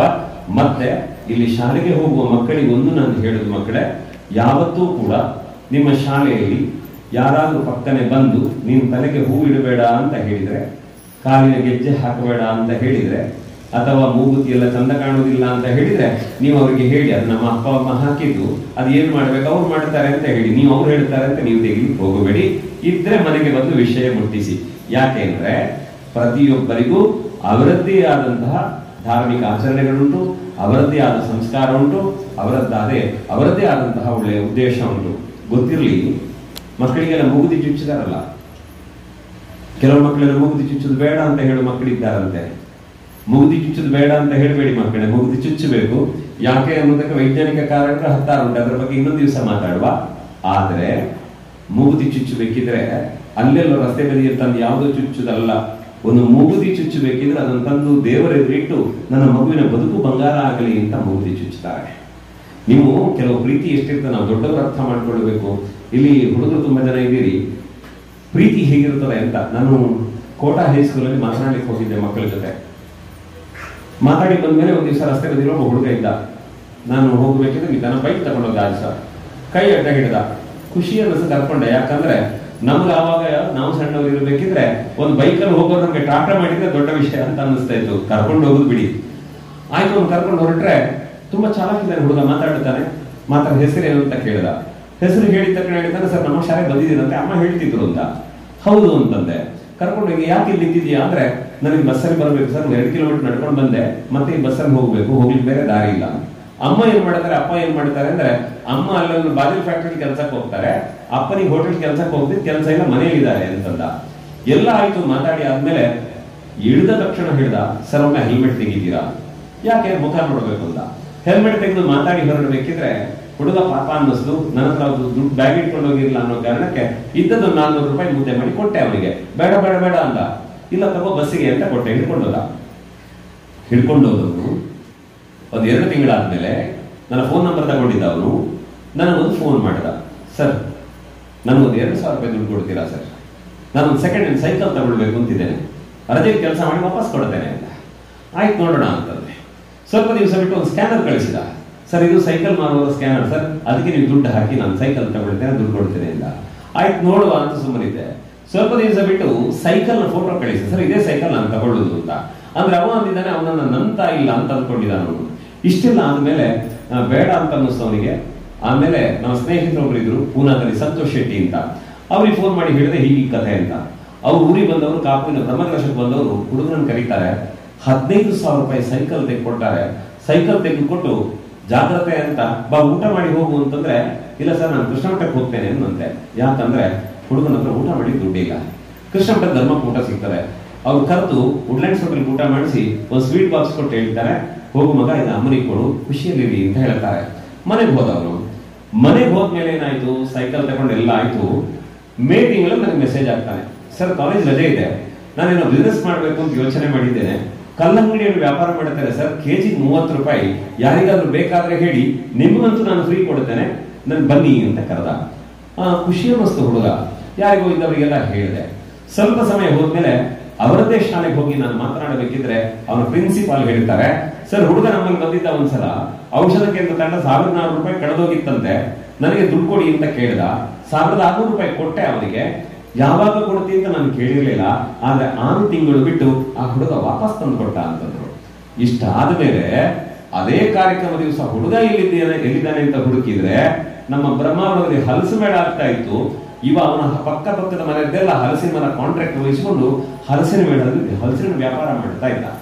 ಅಂದ್ರೆ ಮನೆಯಲ್ಲಿ ಅಮ್ಮನಿಗೆ ಕಷ್ಟ ಇದೆ, ಅಪ್ಪನಿಗೆ ಸಂಪಾದನೆ ಇಲ್ಲ ಅಂತ ಹೇಳುವಾಗ ಒಬ್ಬ PUC ಓದ್ತಾ ಇರುವ ಹುಡುಗ ಎಷ್ಟು ಜವಾಬ್ದಾರಿಯಿಂದ ಬದುಕನ್ನು ಕಟ್ಟಿಕೊಳ್ತಾನೆ. ಇಷ್ಟೆಲ್ಲ ಮಾಡೋದ್ನಲ್ಲ, ನನಗೆ ಬೇಜಾರಾದದ್ದು ಮೊನ್ನೆ ದಿವಸ ಫೋನ್ ಮಾಡಿದ, ಸರ್ ನೀವು ಧರ್ಮಸ್ಥಳ ಹೋಗ್ತೀರಾ ಅಂದ್ರೆ. ಹೌದು ಯಾಕೆ ಅಂತಂದ್ರೆ, ಏನ ಸರ್ ನಾನು ನಿಮ್ ಜೊತೆ ಬರ್ಬೇಕು, ನಾನು ಹೆಗ್ಡರ್ ಜೊತೆ ಫೋಟೋ ತೆಗಿಬೇಕು ಅಂತ. ಸರಿ ಆದಿತ್ತಂತೆ, ಅದು ತೆಗಿವ, ಏನ್ ವಿಶೇಷ ಅಂದ್ರೆ, ಏನಿಲ್ಲ ಸರ್ ನಾನು ತಂಗಿಗೆ ಚಿನ್ನ ತಗೊಳ್ತೇನೆ ಅಂತಂದ. ಏನು ವಿಶೇಷ ಅಂದೆ. ಅವ್ನು ಏನ್ ಹೇಳಿದ ಗೊತ್ತಾ, ಸರ್ ನನ್ನ ತಂಗಿ ಮೆಚೂರ್ ಆಗಿದ್ದಾಳೆ ಕಳೆದ ವರ್ಷ. ನಮ್ಮ ಬ್ರಹ್ಮಾವರದ ಆ ಕಡೆ ಏನ್ ಮಾಡ್ತಾರೆ ಅಂದ್ರೆ, ಮಕ್ಕಳು ವಯಸ್ಸಿಗೆ ಬಂದ ತಕ್ಷಣ ಅವರಿಗೆ ಸ್ನಾನ ಮಾಡಿಸಿ ಹೊಸ ಸೀರೆ ಎಲ್ಲ ದೇವರ ಮುಂಭಾಗದಲ್ಲಿ ಕೂರಿಸಿ ಚಿನ್ನ ಎಲ್ಲ ಕೊಟ್ಟು ಮಾಡ್ತಾರೆ. ಇವಾಗ ಹೇಳ್ತಾನೆ, ನನ್ನ ತಂಗಿ ಕಳ್ಸೋದು ದೊಡ್ಡವಾದ ಸರ್ ಕಳೆದ ವರ್ಷ, ಅವಳಿಗೊಂದು ಚಿನ್ನ ಬಟ್ಟೆ ಎಲ್ಲ ಕೊಡಬೇಕಾಗಿತ್ತಲ್ಲ, ನಮ್ಮ ಹತ್ರ ದುಡ್ಡಿರ್ಲಿಲ್ಲ ಸರ್, ಹಾಗಾಗಿ ತಂಗಿಗೆ ಏನೂ ಕೊಟ್ಟಿರ್ಲಿಲ್ಲ. ಈಗ ನಾನೆಲ್ಲ ಸ್ವಲ್ಪ ವ್ಯಾಪಾರ ಮಾಡಿದ್ದೇನೆ, ಅಮ್ಮ ಅಲ್ಲೆಲ್ಲ ಕೆಲ್ಸಕ್ಕೆ ಹೋಗ್ತಾರೆ, ಅಪ್ಪನ ಸಣ್ಣ ಕೆಲಸ ಮಾಡ್ತಾರೆ ಸರ್, ಸ್ವಲ್ಪ ದುಡ್ಡಾಗಿದೆ, ಅದಕ್ಕೋಸ್ಕರ ತಂಗಿಗೆ ಒಂದು ಚಿನ್ನ ತಗೊಳ್ಬೇಕು ಅಂತ. ಒಂದು ನಾವು ಯೋಚನೆ ಮಾಡಬೇಕು, PUC ಓದ್ತಾ ಇರುವ ಒಬ್ಬ ಹುಡುಗ ಅಪ್ಪ ಅಮ್ಮನ ಕಷ್ಟ ಅರ್ಥ ಮಾಡ್ಕೊಂಡು ಅವನು ದುಡಿದು ಅವನ ಸಂಪಾದನೆಯಲ್ಲಿ ತನ್ನ ತಂಗಿಗೆ ಒಂದು ಮೂಗುತಿ ತಗೊಳ್ಬೇಕು ಅಂತ ಯೋಚನೆ ಮಾಡುವ ಹುಡುಗರು ಇದ್ದಾರೆ. ಇನ್ನೊಂದು ಕಡೆಯಲ್ಲಿ ಅಪ್ಪ ಅಮ್ಮ ಕಷ್ಟಪಡೋದು ಅರ್ಥ ಆಗದೆ ಈ ಪ್ರೀತಿ, ಪ್ರೇಮ, ಹುಚ್ಚು, ವಾಟ್ಸಪ್, ಫೇಸ್ಬುಕ್, ಇನ್ಸ್ಟಾಗ್ರಾಮ್ ಅಂತ ನೋಡಿ ಬ್ಯಾಡ್ದಿದ್ದ ಅನರ್ಥ ಮಾಡಿ ಅಪ್ಪ ಅಮ್ಮನೇ ಜೀವ ತೆಕ್ಕೊಳ್ಳುವ ಹಾಗೆ ಮಾಡೋ ದುಷ್ಟ ಮಕ್ಕಳು ಇದ್ದಾರೆ ಈ ಪ್ರಪಂಚದಲ್ಲಿ. ನಾವು ಇಲ್ಲಿ ಯಾಕೆ ಈ ಮಾತನ್ನು ಹೇಳ್ತೇನೆ ಅಂದ್ರೆ, ನಾವು ಇಲ್ಲಿ ಬಂದವರು ನಾವು ಬದುಕಬೇಕಾದ ಕಥೆ ಏನು ಅಂತ ಯೋಚನೆ ಮಾಡಬೇಕು ಮಕ್ಕಳೇ. ಯಾಕೆಂದ್ರೆ ನನಗೆ ಮಕ್ಕಳ ಜೊತೆ ಮಾತಾಡಿ 1-2 ಗಂಟೆ ಮಾತಾಡ್ತೇನೆ, ಇವತ್ತು ಆ ಸಮಯ ಅಲ್ಲ, ಪೂಜೆಯ ವೇಳೆ ಆಗ್ತಾ ಉಂಟು. ಹಾಗಂತ ನಾನು ವಿನಂತಿ ಮಾಡಿಕೊಡೋದು ಇಷ್ಟೇ ಮಕ್ಕಳ ಹತ್ರ, ಮಕ್ಕಳೇ ಯಾವತ್ತು ಜೀವನದಲ್ಲಿ ದಾರಿ ಒಂದು ತಪ್ಪಬೇಡಿ. ಮತ್ತೆ ಪೋಷಕರು ತಾಯಂದಿರು ತುಂಬಾ ಜನ ಇದ್ದೀರಿ, ದಯವಿಟ್ಟು ನಿಮ್ಮ ಮಕ್ಕಳನ್ನು ಇನ್ನೊಬ್ಬರ ಜೊತೆ ಯಾವತ್ತು ಹೋಲಿಕೆ ಮಾಡ್ಲಿಕ್ಕೆ ಹೋಗಬೇಡಿ. ನೋಡು, ಮೊನ್ನೆ ಅವರಿಗೆ ಸನ್ಮಾನ ಆಯ್ತು ನೋಡು, ನಿನಗೆಂತಾಗಿ ಧರ್ಮಕ್ಕೆ ಅನ್ನದಂಡಕ್ಕೆ ಇರುವುದು ಅಂತ ಯಾವತ್ತೂ ಹೇಳಬೇಡಿ. ಯಾಕೆಂದ್ರೆ ಯಾರ ಹಣೆಯ ಬರಹ ಏನು ಅಂತ ಗೊತ್ತಿಲ್ಲ. ಇಡೀ ಜಗತ್ತಿನಲ್ಲಿ ಒಬ್ಬ ಚಾ ಮಾರುವ ಮನುಷ್ಯ ಜಗತ್ತು ಬೆರಗಾಗುವಂತೆ ಪ್ರಧಾನಿಯಾದದ್ದು ನಮ್ಮ ದೇಶದ ಸೌಭಾಗ್ಯ ಆಗುವ ನಮ್ಮ ಮಾತ್ರ ಅಲ್ಲ. ಇವತ್ತಿಗೂ ಒಮ್ಮೆ ಯೋಚನೆ ಮಾಡಿ, ನಾವು ರಾಜಕೀಯವಾಗಿ ಮಾತನಾಡುತ್ತಿಲ್ಲ. ನರೇಂದ್ರ ಮೋದಿ ಏನ್ ಹೇಳ್ತಾರೆ ಅಂತಂದ್ರೆ, ನಾನು ಜಗತ್ತಿನ ಬೇರೆ ದೇಶಗಳಿಗೆ ಹೋದಾಗ ನಾನು ಯಾರಿಗಾದ್ರೂ ಆ ದೇಶದ ಪ್ರಧಾನಿಗೆ ಶೇಕ್ ಹ್ಯಾಂಡ್ ಮಾಡಿದ್ರೆ ಅದು ನನ್ನ ಶೇಕ್ ಹ್ಯಾಂಡ್ ಅಲ್ಲ, ಅದು ಇಡೀ ಭಾರತೀಯರ ಪರವಾಗಿ ನಾನು ಕೊಡುವ ಶೇಕ್ ಹ್ಯಾಂಡ್ ಅಂತಾರ ಅವರು. ನನಗೆ ಜೀವನದಲ್ಲಿ ನಾನು ಒಬ್ಬನೇ ಇರುವುದು ಅಂತ ಅನ್ನಿಸ್ಲೇ ಇಲ್ಲ, ಯಾಕಂದ್ರೆ ನನ್ನೊಂದಿಗೆ ದೇವರಿದ್ದಾರೆ ಅಂತ ಅವರು. ಇಂತಹ ಒಬ್ಬ ಪ್ರಧಾನಿಯನ್ನು, ಅಂತಹ ವೈಭವದ ಒಂದು ರಾಮ ಮಂದಿರ ಕಟ್ಟುವುದಕ್ಕೆ ಹೊರಟಾಗ ಎಷ್ಟು ಜನ ಅವರನ್ನು ಬೈದ್ರಲ್ಲ. ಆದ್ರೆ ಇಡೀ ಜಗತ್ತು ಇವತ್ತು ನಮ್ಮ ಭಾರತದ ಕಡೆಗೆ ತಿರುಗಿ ನೋಡುವುದಾದ್ರೆ ರಾಮನನ್ನು ನೋಡುತ್ತಾರಲ್ಲ. ಇಂತಹ ಒಳ್ಳೆಯ ಕೆಲಸ ಮಾಡಿದವರನ್ನು ನಮ್ಮ ಮಕ್ಕಳಿಗೆ ನಾವು ತೋರಿಸ್ತಾ ಬರಬೇಕು. ಹಾಗಾಗಿ ಇಂತಹ ಆದರ್ಶಗಳಿಗೆ ಎಲ್ಲೆಲ್ಲ ಹುಡಬೇಕು ಅಂತಿಲ್ಲ, ಮನೆಯಲ್ಲೇ ಇರ್ತಾರೆ. ದೊಡ್ಡವರಿಗೆ ಯಾಕೆ ನಾನು ಕಂಪೇರ್ ಮಾಡಬೇಡಿ ಅಂತ ಹೇಳಿದ್ರು ಅಂತಂದ್ರೆ, ನಮ್ಗೆ ಗೊತ್ತುಂಟಲ್ಲ, ಎಷ್ಟೇ ನೀರು ಗೊಬ್ಬರ ಹಾಕಿದ್ರು ಕೂಡ ಅಡಿಕೆ ಮರದಷ್ಟೇ ದಪ್ಪ ಆಗುವುದು ಹೊರತು ತೆಂಗಿನ ಮರದಷ್ಟು ದಪ್ಪ ಆಗುವುದಿಲ್ಲ. ಇದು ಗೊತ್ತಿದ ಮೇಲೆ ಪಕ್ಕದ ಮನೆಯ ತೆಂಗಿನ ಮರ ತೋರಿಸಿ ಅಡಿಕೆ ಗಿಡಕ್ಕೆ ಬೈಬಾರದು. ಹಾಗಾಗಿ ನಮ್ಮ ಮಕ್ಕಳಿಗೆ ಯಾವುದರಲ್ಲಿ ಆಸಕ್ತಿ ಇದೆ ಅದಕ್ಕೆ ಪ್ರೋತ್ಸಾಹ ಕೊಡುವ. ಮಾತು ನಾಲ್ಕು ಕಡಿಮೆ ಬಂದ್ರೆ ದಯವಿಟ್ಟು ಅವರಿಗೆ ಧೈರ್ಯ ತುಂಬಿ ಹೊರತು ಅವರನ್ನ ಬೈಬೇಡಿ. ಯಾಕೆ ಅಂದ್ರೆ ನೋಡಿ, ಇಲ್ಲಿ ಸ್ಟೇಜ್ಗೆ ಲೈಟ್ ತುಂಬಾ ಪಕ್ಕದಲ್ಲಿ ಕೂತವರಿಗೆ ಅದು ಕಣ್ಣಿಗೆ ಹೊಡಿತದೆ ಅಂತ ತುಂಬಾ ಬೆಳಕು ಉಂಟು. ಇಲ್ಲಿ ಅಲ್ಲೆಲ್ಲ ಮಿನೇಚರ್ಗಳಿದ್ದಾವೆ, ಹೊರಗ ಸಣ್ಣ ಸಣ್ಣದೆಲ್ಲ ಉಂಟು. ಕರೆಂಟ್ ಒಂದೇ ಇರಬಹುದು. ದೇವರು ಏನ್ ಮಾಡಿದ್ದಾರೆ ಅಂತಂದ್ರೆ, ಕೆಲವರು ಈ ಹ್ಯಾಲಜನ್ ಲೈಟ್ ಆಗಿ ತುಂಬಾ ಬೆಳಕು ಕೊಡ್ಲಿಕ್ಕೆ ವ್ಯವಸ್ಥೆ ಮಾಡಿದ್ದಾರೆ. ಇನ್ ಕೆಲವರೆಲ್ಲ ಟ್ಯೂಬ್ ಲೈಟ್ ಆಗಿ ಮಧ್ಯೆ ಮಧ್ಯೆ ಸ್ವಲ್ಪ ಲೈಟ್ ಕೊಡ್ತಾರೆ. ಇನ್ ಕೆಲವರೆಲ್ಲ ಮಿನೇಚರ್ನಾಗ ಅಲ್ಲಲ್ಲಿ ಇದು ಚಂದ ಕೊಡಿಸ್ತಾರೆ. ಎಲ್ಲರೂ ಇದ್ದಾಗ ತಾನೇ ಒಂದು ಒಟ್ಟು ಸಭಾ ಕಾರ್ಯಕ್ರಮ ವ್ಯವಸ್ಥೆ ಚಂದ ಆಗುವುದು. ಹಾಗೆ ಈ ಸಮಾಜದಲ್ಲಿ ಕೆಲವರು ತುಂಬಾ ಬುದ್ಧಿವಂತರು, ಕೆಲವರು ಸಾಮಾನ್ಯರು ಕೆಲವು ಕಡೆಯಲ್ಲಿ ಇದ್ದಾರೆ. ಚಿಂತಿಲ್ಲ, ಅಪ್ರಯೋಜಕರಲ್ಲ. ನಮ್ಮಲ್ಲಿ ಒಂದು ಮಾತುಂಟು, ಈ ಬೆರಳು ನೋಡಿ, ನಾನು ಈ ಕತೆ ತುಂಬಾ ಸಾರಿ ಹೇಳಿದ್ದೇನೆ. 5 ಬೆರಳು ಉಂಟು, ಎಲ್ಲ ಒಂದೇ ಲೆಕ್ಕ ಇಲ್ಲ. ಅವರಿಗೊಮ್ಮೆ ತಕರಾರು ಬಂದಿತ್ತಂತೆ, ಹೆಬ್ಬೆರಳು ಹೇಳಿದ್ದಂತೆ, ನಾನು ಎಲ್ಲರಿಗಿಂತ ದಪ್ಪ, ಹಾಗಾಗಿ ನನಗೆ ಮರ್ಯಾದೆ ಕೊಡಬೇಕು ಅಂತ. ಆಗ ಪಕ್ಕದ ಬೆರಳು ಹೇಳಿದಂತೆ, ಯಾರನ್ನ ತೋರಿಸ್ಲಿಕ್ಕೆ ನಾನು ಬೇಕಲ್ಲ, ಹಾಗಾಗಿ ನಾನೇ ಶ್ರೇಷ್ಠ ಅಂತ. ಆವಾಗ ಮಧ್ಯದ ಬೆರಳು ಹೇಳಿದಂತೆ, ನೀವು ಎಷ್ಟು ತೋರಿಸಿ ದಪ್ಪ ಇದ್ರಿ, ಎತ್ತರ ಇರುವುದು ನಾನಲ್ಲ ಎಲ್ಲರಿಗಿಂತ, ಆಗ ನಾನು ದೊಡ್ಡವನು ಅಂತ. ಆಗ ಪಕ್ಕದ ಬೆರಳು ಹೇಳಿದಂತೆ, ಇಲ್ಲ ನೀವು ಎಷ್ಟಿದ್ರು ಕೂಡ ಉಂಗುರ ಎಲ್ಲ ನನಗೆ ಹಾಕ್ತಾರೆ, ನಾನು ಶ್ರೇಷ್ಠ ಅಂತ. ಆವಾಗ ಕಿರಿಬೆರಳು ಎಂತ ಮಾಡೋದು ಪಾಪ, ಅತಿ ಸಣ್ಣ ಮಕ್ಕಳಾಗಿ ಆಚೀಚೆ ನೋಡ್ಕೊಂಡು ಮತ್ತೆ ಕೊಡೆ ಹೇಳ್ತಂತೆ, ತೊಂದ್ರೆ ಇಲ್ಲ, ನೀವೇ ದೊಡ್ಡವರು, ನನಗೊಂದೇ ಒಂದು ಖುಷಿ ಅಂದ್ರೆ ದೇವರಿಗೆ ಗುರುಗಳಿಗೆಲ್ಲ ಕೈ ಮುಗಿಯುವಾಗ ಅವ್ರಿಗೆ ಮೊದಲು ನಾನೇ ಕಾಣುತ್ತೇನಲ್ಲ, ನನಗೆ ಸಾಕು ಅಂತ. ಹಾಗೆ ನಮ್ಮ ಜೀವನದಲ್ಲಿ ದೇವರು ನಮಗೆ ಕೊಟ್ಟ ಸುಖಕ್ಕೆ, ವ್ಯವಸ್ಥೆಗೆ ಖುಷಿ ಇರಬೇಕು. ಯಾಕೆ ಅಂದ್ರೆ ಈ 5 ಬೆರಳು ಪ್ರೀತಿಯಿಂದ ಒಟ್ಟಾದಾಗ ಮಾತ್ರ ಒಂದು ತುತ್ತು ತಿನ್ನಬಹುದು. 5 ಬೆರಳು ಒಟ್ಟಿಗೆ ಗಟ್ಟಿಯಾದಾಗ ಮಾತ್ರ ಮುಷ್ಟಿ ಆಗೋದಕ್ಕೆ ಸಾಧ್ಯ. ಹಾಗಾಗಿ ಪ್ರಪಂಚದಲ್ಲಿ ಮಕ್ಕಳ ವಿಷಯದಲ್ಲಿ ಇರಲಿ, ದೊಡ್ಡವರ ವಿಷಯದಲ್ಲಿ ಇರಲಿ, ನಮಗೆ ಬಡವ ಶ್ರೀಮಂತ, ವಯಸ್ಸಾದವರು ಯುವಕರು ಅಥವಾ ಶ್ರೀಮಂತರು ಬಡವರು, ಈ ತರತಮ ಭೇದಗಳು ಬೇಡ. ಯಾಕೆಂದ್ರೆ ಇಂತಹ ಜಾಗಗಳಿಗೆ ಬರುವಾಗ ನಾವು ನಮ್ಮ ರಾಜಕೀಯ ಅಧಿಕಾರ, ಅಂತಸ್ತು ಇದೆಲ್ಲ ಬದಿಗಿಟ್ಟು ನಾವೆಲ್ಲ ಒಂದು ಅನ್ನುವ ಭಾವನೆಯಿಂದ ಈ ಜಾಗಕ್ಕೆ ಬರಬೇಕಂತೆ. ಹಾಗಾಗಿ ಇಲ್ಲಿ ಯಾರು ಅಪ್ರಯೋಜಕರಿಲ್ಲ. ನಮ್ಮ ಹಣೆ ಬರಹವೇ ನಮಗೆ ಓದಲಿಕ್ಕೆ ಬರುವುದಿಲ್ಲ ಅಂದ ಮೇಲೆ ನಮ್ಮ ಮಕ್ಕಳ ಭವಿಷ್ಯವನ್ನು ನಾವು ಓದಲಿಕ್ಕೆ ಆಗೋದಿಲ್ಲ. ಈ ಜಗತ್ತಿನಲ್ಲಿ ಯಾರು ವ್ಯರ್ಥವಾಗಿ ಹುಟ್ಟಿಯೂ ಇರುವುದಿಲ್ಲ. ನಾಳೆ ಏನೋ ಭವಿಷ್ಯದಲ್ಲಿ ಒಳ್ಳೆಯ ಕೆಲಸ ಮಾಡ್ಲಿಕ್ಕೆ ಅವರು ಹುಟ್ಟಿರ್ತಾರೆ. ಖಂಡಿತ ನಿಮ್ಮ ಮಕ್ಕಳಿಗೆ ಒಳ್ಳೆಯ ಮಾತುಗಳನ್ನ ಹೇಳಿ. ಮಕ್ಕಳೇ, ನಾನು ಮತ್ತೆ ಮತ್ತೆ ನಿಮ್ಮಲ್ಲಿ ಕೇಳಿಕೊಳ್ಳುವುದು ಇಷ್ಟೇ, ಅಪ್ಪ ಅಮ್ಮ ಹೇಳಿದ ಮಾತಿಗೆ ಕಿವಿ ಕೊಡಿ. ಯಾಕೆ ಅಂದ್ರೆ ಅಪ್ಪ ಅಮ್ಮ ಹೇಳು ನಮ್ಗೆ ಅಂತ ಹೇಳುದು ಅಂತ ಸಿಟ್ಟು ಮಾಡಿಕೊಂಡು ಓಡ್ಕೊಳ್ಳೋದಂದ್ರೆ ಇವತ್ತು ಓಡಿ ಬರ್ತೀರಿ, ತುಂಬಾ ದೊಡ್ಡವರಾದಾಗ ಅದು ಅರ್ಥ ಆಗ್ತದೆ. ಹಾಗಾಗಿ ನೀವು ಶಾಲೆಯ ಪುಸ್ತಕ ಓದಿದ್ರೆ ಅಪ್ಪ ಅಮ್ಮ ಜೀವನದ ಪುಸ್ತಕ ಓದಿದ್ದಾರೆ. ಹಾಗಾಗಿ ಅಪ್ಪ ಅಮ್ಮನ ಮಾತಿಗೆ ಕಿವಿ ಕೊಡಿ, ಹಿರಿಯರ ಮಾತುಗಳನ್ನು ಕೇಳಿ, ಎಲ್ಲರನ್ನು ಗೌರವಿಸಿ, ಜೀವನದಲ್ಲಿ ಭಜನೆ ಎಂದು ಬಿಡಬೇಡಿ. ಇನ್ನು ನನ್ನ ಕೊನೆಯ ಪ್ರಶ್ನೆ ಇರುವುದು ಎಲ್ಲರಿಗೆ, ದೊಡ್ಡವರಿಗೆ. ಇಲ್ಲಿ ಎಷ್ಟು ಮಂದಿಯ ಮನೆಯಲ್ಲಿ ಭಾರತಾಂಬೆಯ ಫೋಟೋ ಉಂಟು? ಒಮ್ಮೆ ಕೈ ಎತ್ತಿ ಅಂತೆ. ಭಾರತಾಂಬೆಯ ಫೋಟೋ ಯಾರ ಮನೆಯಲ್ಲಿ ಉಂಟು ಅಂತ ಒಮ್ಮೆ ಕೂತವರಲ್ಲಿ ಕೈ ಎತ್ತಿ. ಒಂದೇ ಕೈ ಕಾಣದ, 1-2 ಕೈ ಸಾಕು, ಬಿಡಿ, ತೊಂದರೆ ಇಲ್ಲ. ಇದನ್ನು ಯಾಕೆ ನಿಮ್ಗೆ ನೆನಪು ಮಾಡಿದ್ದು ಅಂದ್ರೆ, ಇವತ್ತು 4ನೇ ದಿನದಲ್ಲಿದ್ದೇವೆ. ಇನ್ನು ಸುಮಾರು ದಿವಸ ಉಂಟಲ್ಲ ನವರಾತ್ರಿ. ನಾಡ್ದು ವಿಜಯದಶಮಿಯ ಒಳಗೆ ದಯವಿಟ್ಟು ನಿಮ್ಮೆಲ್ಲರ ಮನೆಯಲ್ಲಿ ನೋಡಿ, ನಿಮ್ಮ ಫೋಟೋ ಉಂಟು, ನಿಮ್ಮ ಹಿರಿಯರ ಫೋಟೋ ಉಂಟು, ಮಕ್ಕಳ ಫೋಟೋ ಉಂಟು, ಮದುವೆ ಆಲ್ಬಮ್ ಉಂಟು, ಎಲ್ಲ ಬರ್ತ್ಡೇ ಉಂಟು. ಇನ್ನು ಕೆಲವು ನಾನು ಹೇಳುವುದಿಲ್ಲ ಎಂತೆಂಥ ಫೋಟೋಗಳು ಅಂತ, ಎಲ್ಲ ಫೋಟೋ ಇರ್ತದೆ ಮನೆಯಲ್ಲಿ. ಆದ್ರೆ ಭಾರತಾಂಬೆಯ ಫೋಟೋ ಒಂದು ಇಲ್ಲಲ್ಲ. ದಯವಿಟ್ಟು ಭಾರತಾಂಬೆಯ ಫೋಟೋ ಮನೆಯಲ್ಲಿ ಇಟ್ಟುಕೊಳ್ಬೇಕು. ಯಾಕೆ ಅಂದ್ರೆ ಇಡೀ ಜಗತ್ತಿನಲ್ಲಿ ನಿಮ್ಗೆ ಗೊತ್ತಿರಲಿ ನೋಡಿ, ಭಾರತದಿಂದ ಹೊರದೇಶಕ್ಕೆ ನಾವೇನಾದ್ರೂ ಹೋದ್ರೆ ಹೋಗುವಾಗ ಏರ್ಪೋರ್ಟ್ ಅಲ್ಲಿ ಹೇಳ್ತಾರೆ, ನಿಮ್ಮ ಕೈಯನ್ನು ತೆಗಿಬೇಕು, ಕುತ್ತಿಗೆಯನ್ನು ತೆಗಿಬೇಕು, ಇನ್ನು ಕರಿಮಣಿ ಮುಗುದಿ ತೆಗಿರಿ ಅಂತ ಮೂರ್ತರು ಇಲ್ಲೇ ಹುಟ್ಟಿದ್ದಾರೆ, ಅದು ಬಿಡಿ. ಇಷ್ಟೆಲ್ಲ ಆದ್ಮೇಲೆ ಹಣೆಗೆ ತಿಲಕ ಇರಬಾರ್ದು, ನಿಮ್ಮ ದೇವರ ಚಿತ್ರ ಇರಬಾರ್ದು ಅಂತ ಹೇಳ್ತಾರೆ.